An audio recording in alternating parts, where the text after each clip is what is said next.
Halo semuanya. Oke, perkenalkan kami kelompok 7 dari kelas ekonomi mikro Islam. Lalu kami akan menjelaskan tentang mekanisme pasar Islami di sini sekarang. Oke, sebelum kita lanjut penjelasannya, kita perkenalan dulu nih sama anggota-anggota kita yang super keren ini kan ya. Oke, boleh next slide. Oke, jadi yang pertama itu ada saya sendiri sebagai moderator, lalu ada lanjut anggota kita Chelsea Aurelia. Mana nih Chelsea Aurelia? Say hi dulu. Oke. Open mic dulu dong. Halo, halo. Oke. Lanjut ada Muhammad Al-Fatih. Mana nih Muhammad Al-Fatih? Halo Fatih. Oke, open mic lah. Oke. Lalu ada Rido Visabilillah. Mana Rido? Halo, Oke, dan lanjut yang terakhir ada Anastasia Nurhafiza. Oke, halo Anas. Oke, lanjut. Kita ke next slide dulu nih. Oke, di sini ada pendahuluan mekanisme pasar Islami. Nah, pendahuluan mekanisme pasar Islami ini, mekanisme pasar itu adalah proses terbentuknya harga dan jumlah barang atau jasa yang diperjualbelikan di pasar melalui interaksi antar permintaan dan penawaran. Jadi secara kesimpulannya tuh ya, jadi harga yang terbentuk dari jumlah barang dan jasa dan interaksi antara demand dan supply-nya ini sama kayak teori mikro ya pada umumnya. Nah, apa bedanya? Bedanya dengan kata lain, harga suatu barang akan menyesuaikan secara otomatis sesuai dari dengan keseimbangan antara keinginan pembeli dan penawaran penjual. Tanpa harus ada ikut campur tangan langsung dari pihak luar. Nah, menurut Adi Warman Karim 2015, mekanisme pasar dalam Islam ada proses penentuan harga dan jumlah barang yang terjadi melalui interaksi kekuatan permintaan dan penawaran yang berlangsung secara adil, transparan, dan bebas melalui unsur yang dilarang syariah seperti riba, penipuan, penimbunan, dan negara. Nah, terus ini sebenarnya pada kesimpulannya itu mekanisme pasar Islam itu mirip ya sama mekanisme pasar yang di teori ekonomi mikro. Tapi apa sih bedanya? Lanjut kita akan jelaskan. Boleh dari Anastasia. Boleh nih Anas. Gimana nih? Oke, makasih ya Firlin. Selanjutnya kita lanjut ke prinsip mekanisme pasar Islami. Yang pertama itu keadilan atau adil. Semua pihak, baik itu penjual maupun pembeli, harus memperoleh haknya tanpa ada yang dirugikan. Harga di pasar harus terbentuk secara wajar, bukan karena manipulasi dari penjual maupun pembeli. Yang kedua itu kebebasan berusaha atau freedom to trade. Islam memberikan kebebasan kepada masyarakat untuk bertransaksi selama transaksi tersebut enggak bertentangan dengan hukum syariah. Yang ketiga itu kejujuran dan transparansi. Penjual wajib memberikan informasi yang benar mengenai barang, kualitas, dan harga agar pembeli tersebut enggak merasa tertipu. Lalu ada juga larangan unsur haram di pasar Islami. Yang pertama itu riba atau bunga. Yang kedua gharar atau ketidakjelasan. Lalu yang ketiga tadlis atau penipuan. Yang keempat ihtikar atau penimbunan. Dan yang kelima najasi atau rekayasa permintaan palsu. Nah, mari kita lanjut ke slide berikutnya. Selain prinsip pasar Islami, tentu saja ada aktornya juga. Dalam ekonomi Islam, pasar bukan hanya tempat bertemu antara penjual ataupun pembeli, tapi juga merupakan sebuah sistem sosial yang diatur oleh nilai-nilai syariah. Karena itu, terdapat beberapa aktor utama yang berperan dalam menjaga agar pasar berjalan adil, jujur, dan sesuai ketentuan Islam. Aktor yang pertama itu produsen yang sering kita kenal dengan penjual. Perannya sebagai pihak yang menawarkan barang dan jasa kepada masyarakat.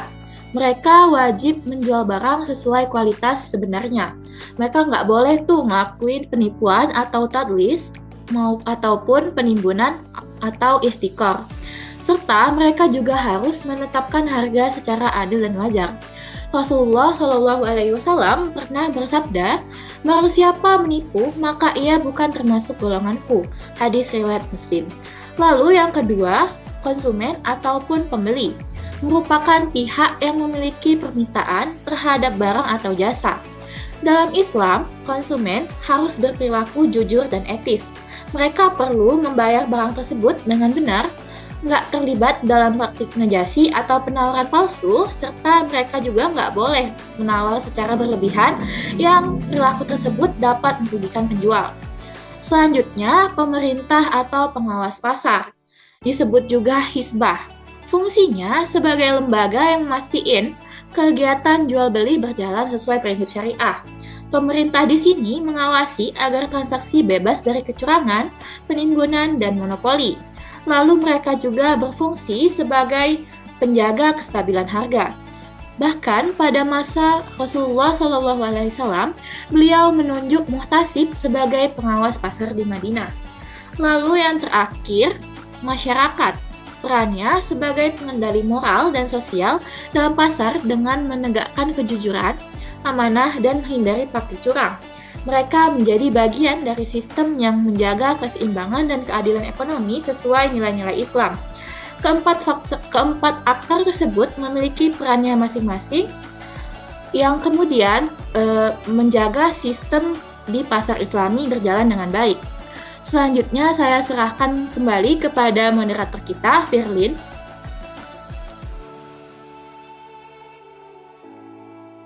Oke, thank you Ana atas penjelasannya. Jadi tadi ada ini ya, ada prinsip-prinsipnya sama ada aktor. Nah, based on aktornya gimana sih Nas? Apa sih bedanya dari ekonomi Islam, ekonomi mikro Islam sama teori ekonomi ini Nas? Bedanya apa kira-kira?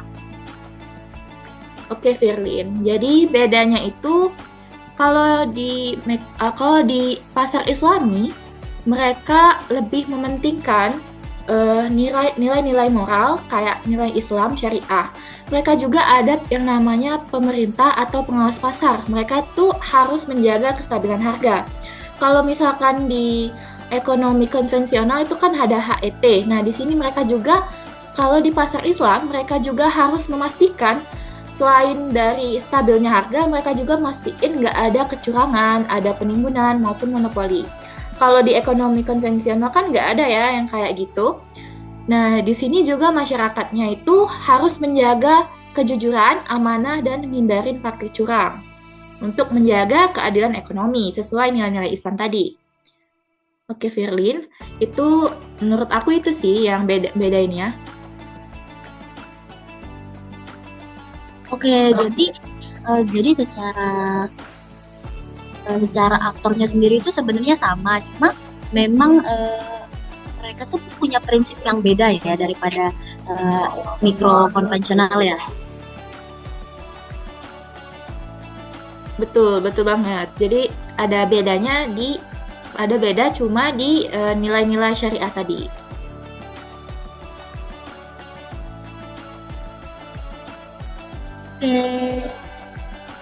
Oke, terima kasih Anas.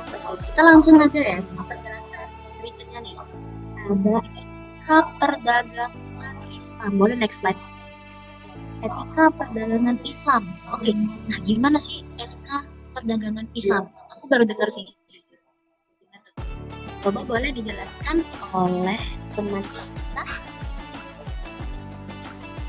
oleh Rido. Mana nih Rido? Oke, terima kasih Firly. Oke, mungkin untuk etika perdagangan dalam Islam adalah prinsip moral dalam kegiatan jual beli agar berjalan sesuai dengan syariah nih, dengan berlandaskan kejujuran, keadilan, amanah, dan juga tolong menolong. Tujuannya itu untuk memperoleh keuntungan yang halal tentunya dan membawa keberkahan bagi sebuah pihak. Nah, untuk etika perdagangan itu yang pertama ada kejujuran atau biasa kita sebut asyirik. Tidak menipu, berkata jujur, dan tidak menyembunyikan barang yang cacat. Ada sebuah hadis, pedagang yang jujur dan amanah akan bersama para nabi, orang-orang benar dan para syuhada. Itu hadis riwayat Tirmizi. Terus yang kedua ada keadilan atau bisa disebut adil. Tidak curang, menakar dan menimbang dengan benar. Itu ada dari Quran surat Al-Muhafidin 1-3. Yang ketiga ada amanah. Menepati janji dan bertanggung jawab atas barang yang dijual. Yang keempat, ada larangan dalam perdagangan. Dilarang mengandung riba, garar atau ketidakjelasan, adlis atau penipuan, ikhtiar atau penimbunan, dan najisi atau penawaran palsu. Yang kelima ada keuntungan wajar. Mencari laba secara adil dan tidak merugikan para pembeli. Yang keenam, ada kerelaan atau antaradin. Artinya transaksi harus dilakukan dengan atas dasar suka sama suka yang berlandaskan Quran surat An-Nisa ayat 29. Mungkin bisa dilanjut.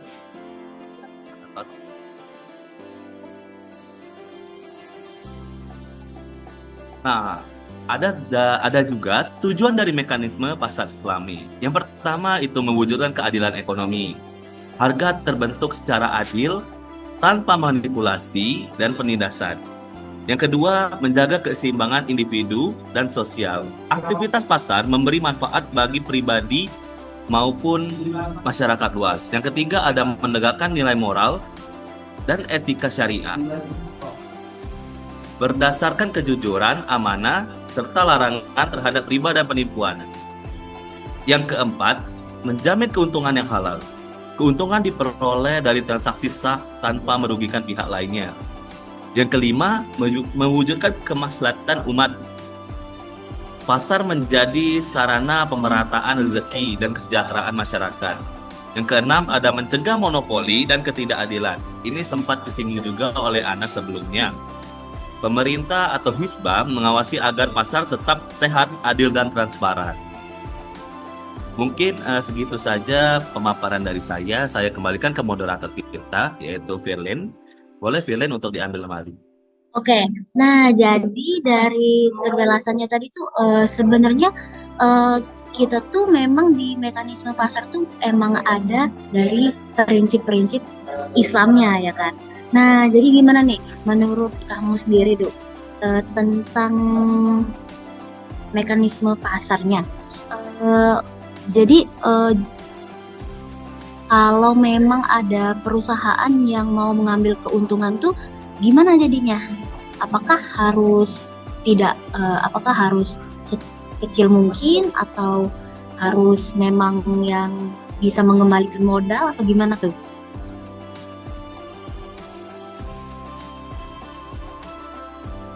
Oke, untuk perusahaan itu kita harus yang pertama kita harus menegakkan syariah. Tidak mengambil untung sebanyak-banyaknya dan tidak merugikan pihak lain nih Firly. Jadi boleh kita mengambil keuntungan sebanyak-banyaknya, tapi dengan menegakkan hukum syariah dan juga tidak merugikan para pihak pembeli maupun penjual lainnya. Begitu Firly, menurut Oh saya. gitu ya berarti ya. Jadi memang mengambil keuntungannya itu memang berdasarkan mekanisme pasarnya sendiri ya, tanpa ada campur tangan pemerintah tadi kan untuk mencegah monopoli tadi kan ya. Terus keuntungannya juga yang masih di batas wajar. Jadi kayak perusahaan juga dapat untung dan pembeli juga tidak merasa keberatan untuk membeli barang tersebut. Betul nggak? Betul. Oke, mari kita next ya. Terima kasih Rido atas penjelasannya. Lanjut kita next ke materi selanjutnya. Itu akan dijelaskan oleh teman kita, oleh Pati. Mana nih Pati? Ya, Oke, boleh dijelaskan. oke, terima kasih para moderator kita. Jadi di sini ada sebuah ulama Islam yang mana ia berpendapat tentang apa sih itu mekanisme pasar lewat Islam. Ulama tersebut bernama Taqiyuddin Ahmad bin Abdul Halim bin Taimiyah, yang mana itu beliau lahir pada 1263 Masehi dan wafat pada 1328 Masehi di Damaskus. Ulama besar ini bermazhab Hambali, yang mana beliau adalah ahli fikih dan juga pemateri dan juga pemikir ekonomi Islam. Jadi Ibnu Taimiyah ini berpendapat bahwa mekanisme pasar dalam Islam berjalan secara alami melalui interaksi antara permintaan dan juga penawaran. Jika perubahan harga terjadi karena faktor alamiah, maka permintaan tidak perlu ikut campur. Namun bila disebabkan oleh penipuan, monopoli atau penimbunan, maka pemerintah wajib bertindak untuk menjaga keadilan.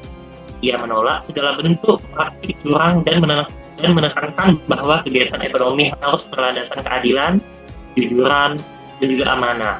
Menurutnya, pasar bukan sekedar tempat mencari keuntungan, tetapi juga sarana untuk menerapkan nilai-nilai moral dan juga sosial Islami. Oleh karena itu, mekanisme pasar Islami harus bebas, namun tetap diawasi oleh prinsip syariah agar mencipta keadilan dan juga kemaslahatan bagi masyarakat bersama. Mungkin segitu saja. Saya balikan kepada moderator. Oke, thank you untuk Fatih. Oke, Taqiyuddin Ahmad bin Abdul Halim bin Taimiyah. Oke, panjang ya namanya. Oke, jadi sebenarnya dari Ibnu Taimiyah nih, dia berpendapat bahwa memang di mekanisme pasar itu terjadi secara alamiah melalui interaksi antara permintaan dan penawaran. Jadi kesimpulannya itu ya sebenarnya kan kalau di teori ekonominya ada yang namanya pasar persaingan sempurna atau ya pasar persaingan sempurna. Oke. Nah, berarti memang sebenarnya pasar persaingan sempurna itu bisa kita adaptasikan itu dari ini pasar Islam. Betul nggak Pak? Ya, betul banget itu. Oke, kita lanjut ya langsung ke materi selanjutnya. Oke, terima kasih Pati atas penjelasannya. Lanjut materi selanjutnya, mekanisme harga. Oke, mekanisme harga boleh dijelaskan oleh Chelsea Urel. Oke, terima kasih kepada moderator. Baiklah, saya akan menjelaskan mengenai mekanisme harga.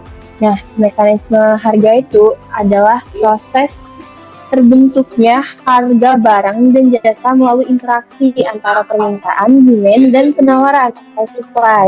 Nah, permintaan ini terjadi tanpa campur tangan dari pemerintah. Fungsi mekanisme pasar sendiri itu menentukan keseimbangan antara jumlah barang yang diminta dan ditawarkan supaya demand tadi. Terus ada menjadi sinyal bagi produsen dan konsumen dalam mengambil keputusan. Yang ketiga, mengatur alokasi sumber daya secara efisien. Dan yang keempat, itu menjaga keseimbangan pasar agar tetap stabil. Boleh di next?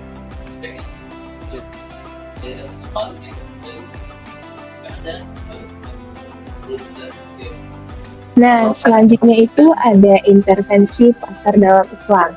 Tujuan dari intervensi ini untuk menegakkan keadilan, mencegah kecurangan, menjaga kemaslahatan umum untuk kemaslahatan umat bentuk. Tujuannya ini sama seperti kayak sebelumnya yang udah teman-teman aku jelasin tadi, karena seperti yang kalau nggak salah Ridho jelasin tuh ada adil, terus tidak boleh curang, pokoknya sesuai dengan syariat Islam. Nah, bentuk intervensi ada larangan penimbunan, ihtikar, larangan monopoli dan manipulasi harga. Yang ketiga, penetapan bila ada kezaliman. Yang terakhir itu ada pengawasan pasar atau hisbah oleh pasif. Nah, prinsipnya itu pemerintah tuh hanya boleh intervensi jika terjadi penyimpangan dari syariah. Selebih dari itu ya seperti pasar, tidak ada campur tangan dari pemerintah. Nah, jenis pasar di Islam atau syariah itu ada 5. Yang pertama itu ada pasar barang jadi atau bai. Pasar barang jadi itu merupakan pasar yang jual beli barang halal. Yang kedua itu ada pasar jasa atau ijarah, yaitu pasar yang menyewakan atau kerjasama tenaga. Terus yang ketiga ada pasar modal syariah, yaitu pasar investasi berbasis syariah. Yang keempat ada pasar tenaga kerja syariah, atau itu pasar yang mempekerjakan pekerja yang adil dan ridho. Terus yang kelima itu ada pasar uang syariah, atau pasar transaksi tanpa bunga atau riba. Baiklah, saya kembalikan kepada moderator. Oke, terima kasih Chelsea Aurelia atas penjelasannya. Oke, jadi sebenarnya intervensi pasar dalam Islam itu sebenarnya diperbolehkan ya. Tapi ada tujuannya ternyata guys. Tujuannya ya untuk menegakkan keadilan, mencegah kecurangan, menjaga kemaslahatan umat. Oke, jadi sebenarnya intervensi pasar dalam Islam itu bukan untuk merubah harga atau mempengaruhi harga atau membuat harga berbeda, tapi untuk menegakkan keadilan sehingga adanya win-win solution dari para penjual dan maupun pembeli. Nah, seperti itu guys sebenarnya. Nah, lanjut kita ke slide berikutnya. Ya, terima kasih ya untuk Chelsea Aurelia atas penjelasannya. Oke, kesimpulannya nih. Oh, kita udah di penghujung session guys ternyata. Kesimpulannya, mekanisme pasar dalam Islam merupakan sistem yang berjalan berdasarkan prinsip keadilan, kejujuran, dan keseimbangan antara kepentingan individu dan masyarakat. Harga dan jumlah barang terbentuk secara alami melalui interaksi permintaan dan penawaran, tanpa campur tangan Namun, Islam membolehkan intervensi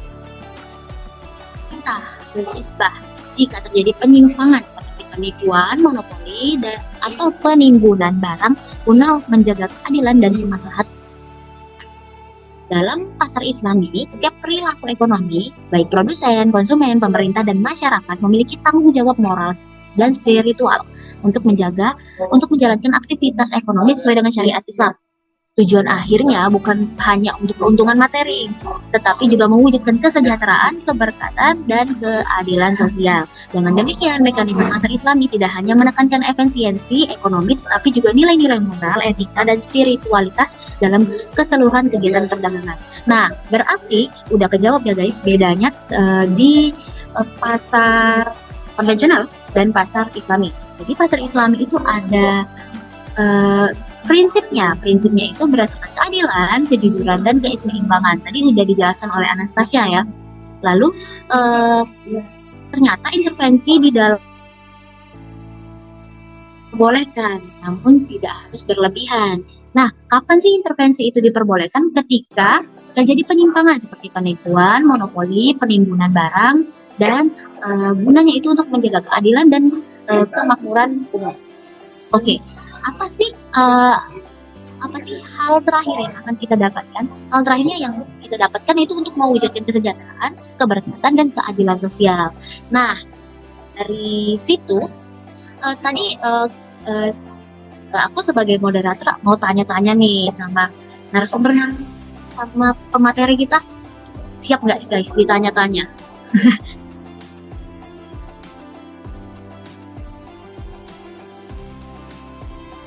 Nah, tadi tuh kalau nggak salah tadi ada ada ketidakjelas larangan unsur haram dalam pasar Islami.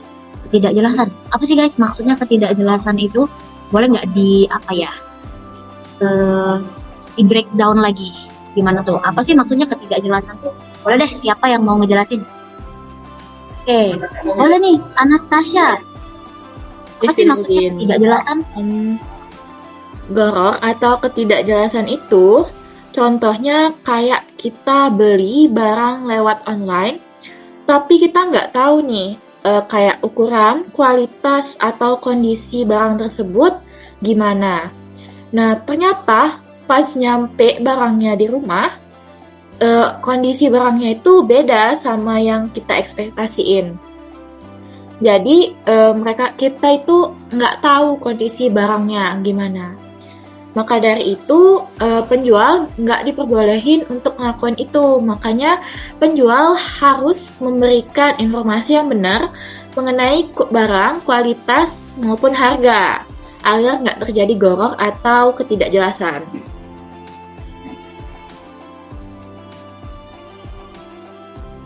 Oh gitu ya Nas ya. Berarti kemarin tuh aku pernah shopping nih Nas ya di salah satu aplikasi e-commerce. Terus barangnya tuh pas sampai nggak sesuai nih sama yang di foto. Berarti itu termasuk garap ya Nas?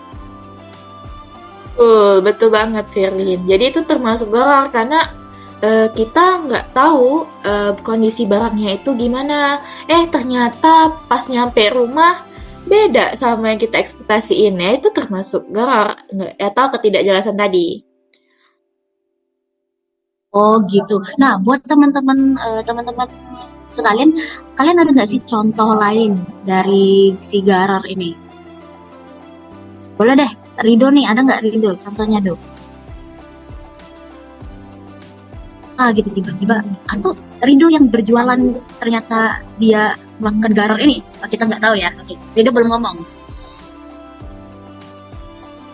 Atau Pati nih, ada nggak sih pengalaman belanja tapi ternyata yang sampingnya tuh nggak sesuai atau memang nggak jelas aja gitu, kayak di chatnya gimana, ketemunya gimana, barangnya gimana, pernah nggak? Tadi Pipi nanya garam ya? Iya garar, ada nggak dong? Kayak contoh kehidupan sehari-hari aja, pernah nggak kayak beli barang ternyata nggak jelas atau gimana, atau penjualnya itu yang kayak hilang-hilangan atau yang nggak, harganya tiba-tiba berubah atau gimana gitu, pernah nggak gitu? Pernah sih, paling nyoba ini apa? Beli di jasa titip luar negeri nih. Nah, jasa titip luar negeri itu kan barangnya belum tentu ada ya di luar negeri. Nah, tapi kita titip nih misalnya, berarti itu belum pasti kan? Nah, itu pernah juga sih kejadian. Yang nggak pasti gitu. Oh gitu, oke. Ternyata kayaknya hampir dari seluruh pemateri kita ini ternyata pernah kena ketidakjelasan ya. Jadi itu sebenarnya tidak diperbolehkan dalam mekanisme pasar Islam gitu ternyata. Oke, thank you ya buat semuanya. Nah, ini ada lagi nih yang menarik, penimbunan. Apa sih maksudnya penimbunan? Kira-kira ada contoh penimbunan dari rekan-rekan sekalian nih?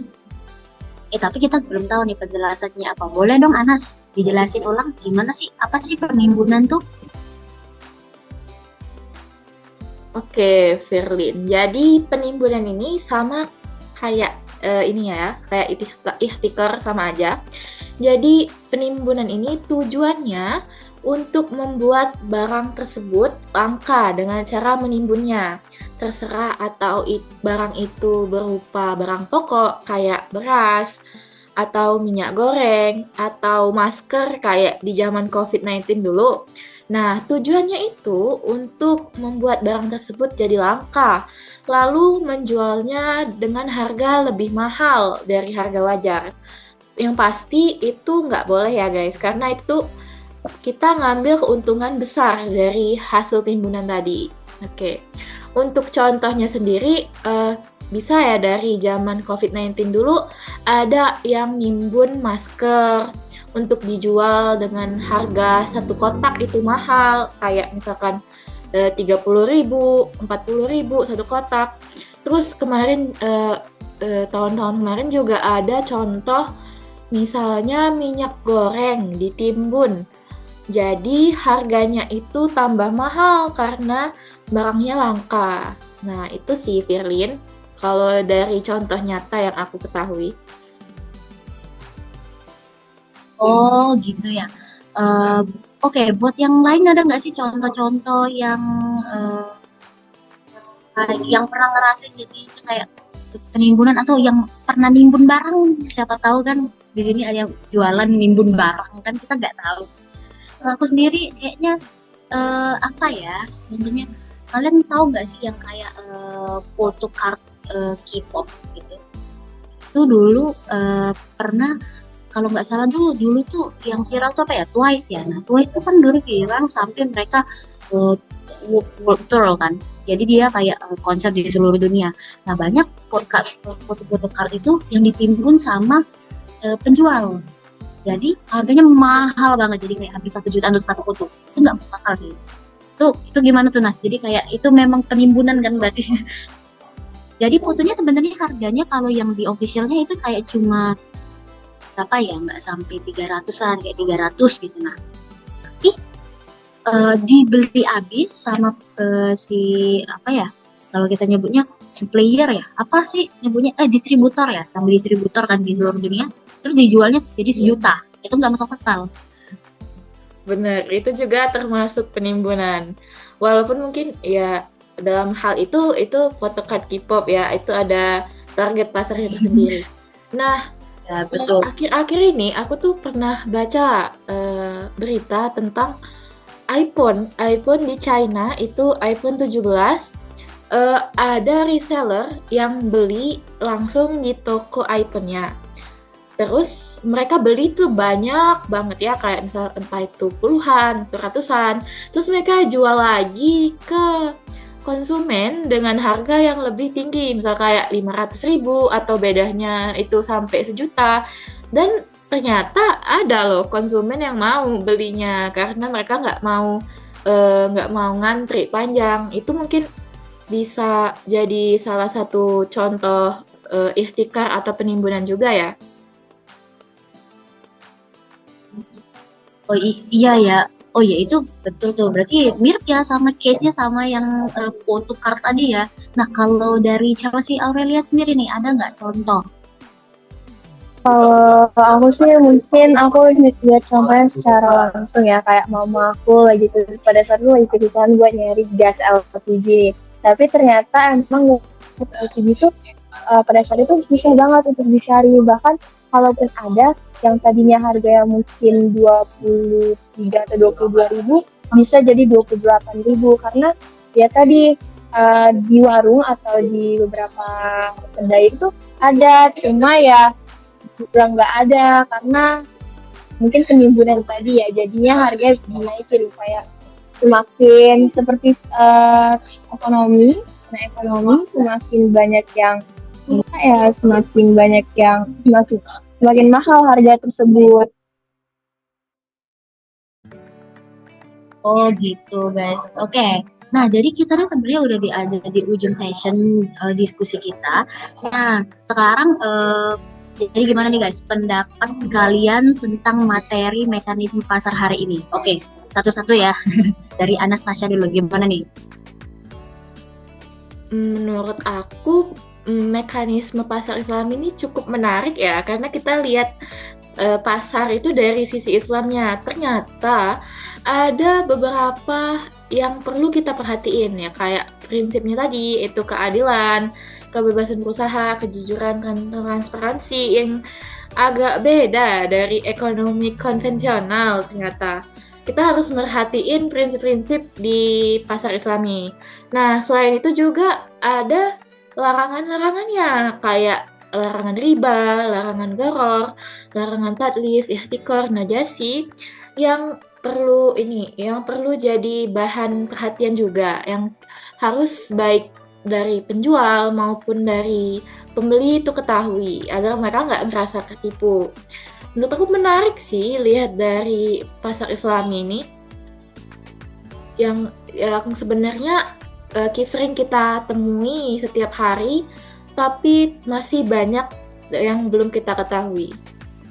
Makanya hal ini menarik banget untuk dibahas. Oke. Nah, buat Anastasia sendiri menarik ya berarti ya Nas ya.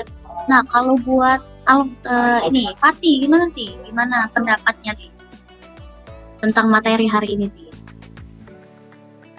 Oke, dari materi hari ini yaitu mekanisme pasar harga. Jadi dari mekanisme harga ini, mekanisme pasar Islam ini menawarkan sebuah kerangka ekonomi yang jauh lebih beretika dan juga berkelanjutan dibandingkan model dari pasar konvensional. Inti kuatnya itu terletak pada kemampuannya untuk memadukan kebebasan ekonomi dengan tanggung jawab moral.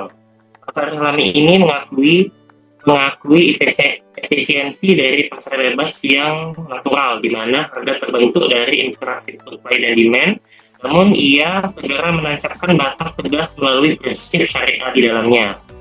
Ini mencegah praktik-praktik eksploitatif seperti riba, borong, dan juga penimbunan yang tadi itu. Dan juga dalam ekonomi konvensional sering menjadi penyebab ketidakstabilan dan juga ketidakadilan. Dengan adanya larangan ini, pasar Islami menuntut adanya kejujuran total dan juga transparansi dalam setiap transaksinya.